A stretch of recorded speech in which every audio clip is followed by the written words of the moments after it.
High wind warnings and advisories are in effect for much of the Great Lakes and Midwest regions today. Across northern Illinois into northern Indiana, we've already had reports of up to 70-mile-per-hour wind gusts. And let me tell you, that's not thunderstorm wind gusts. These are just wind gusts, surface gusts associated with a strong low-pressure cyclone as it moves off to the east today.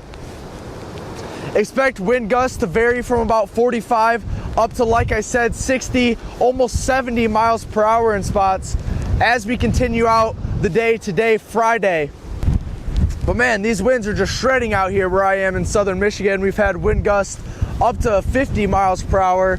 I don't think we've quite reached that 60 mile per hour threshold, but those are significant wind gusts.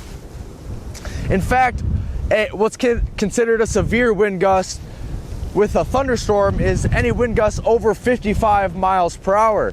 So when we're having 60, close to 70 mile per hour wind gusts, those could deal out some localized power outages across parts of, like I said, northern Illinois, northern Indiana, northern Ohio, southern Michigan. Isolated to widely scattered power outages are likely, especially this afternoon on Friday. We've had some loose objects blowing around as well. I've seen multiple trash cans blown over. Some shingles have been blown off of our barn over here. But yeah, these winds are just shredding from the west-southwest towards the east-northeast. Yeah, this wind is shredding.